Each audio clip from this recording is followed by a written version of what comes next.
All right, imagine a future where our entire digital world runs on this incredible, seamless web of blockchains. But here's the twist. You can't see them. You don't have to think about them at all.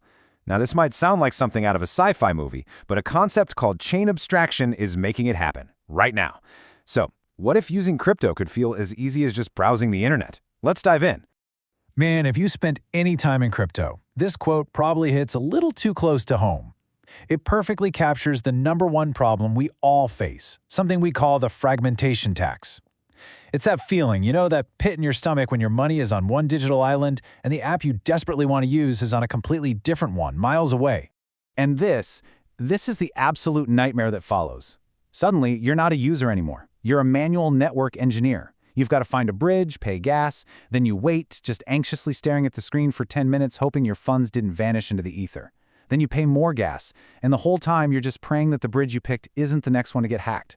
It's slow, it's expensive, and honestly, for most people, it's terrifying. But what if we could just erase all of that? Just get rid of all that complexity? Well, that's exactly where we're heading. We are moving away from this clunky, chain-focused world and into a much, much simpler future. And it's all thanks to this big idea, chain abstraction. So what is it really? Well, to put it simply, chain abstraction is all about making the underlying blockchain tech totally invisible to you.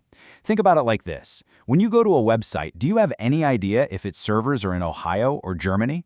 No, and you don't care. You just want it to work.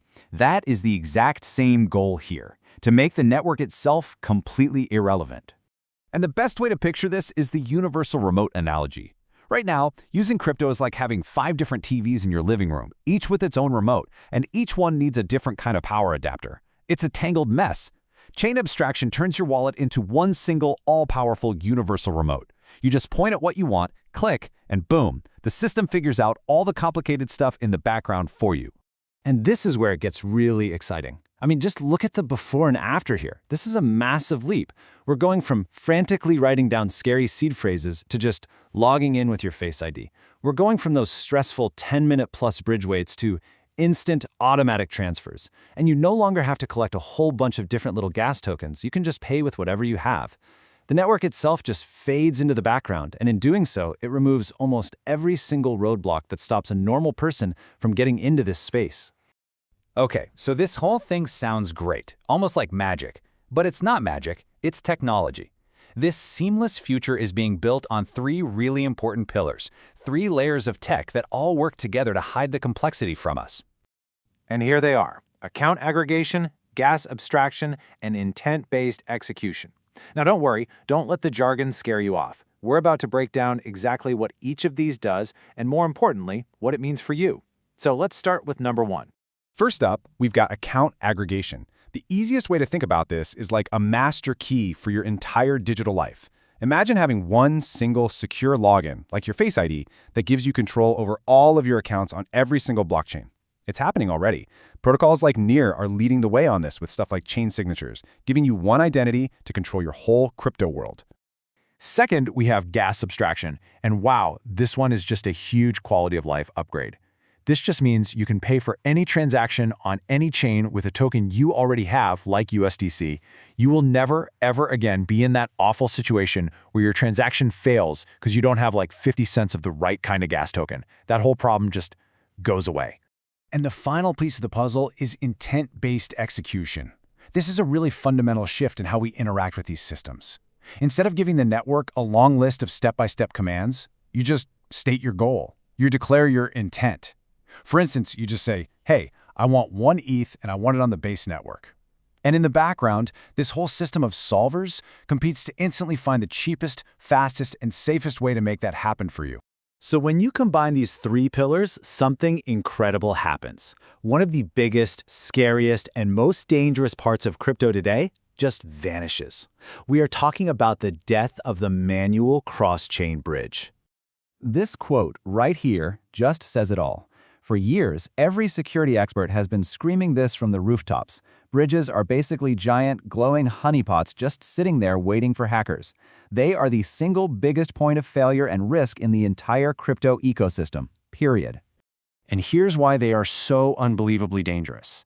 Bridges work by locking up billions of dollars of real, native assets in one publicly known smart contract. It's like putting a giant pile of cash in a glass box in the middle of Times Square. It's just begging to be stolen.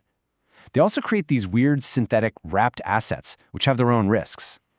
Chain abstraction gets rid of all of that. It lets you move your real, native assets directly, completely eliminating the need for these dangerous honeypots. And make no mistake, this isn't some far-off theoretical idea. This is happening right now.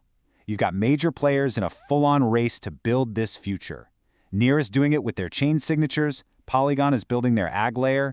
They're taking different roads, but they are all racing to the exact same destination, a world without manual bridges. You know, when you take a step back and look at all of this together, it really feels like a pivotal moment for this whole industry. This is our Web 2 moment.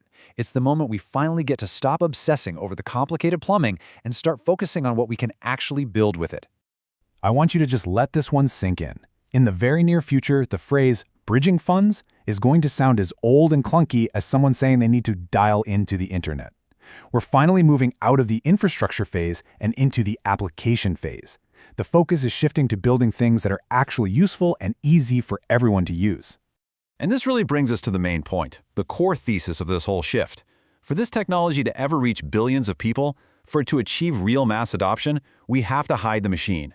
All the deep technical complexity has to be abstracted away so that using a dApp feels just as simple and natural as using any other app on your phone.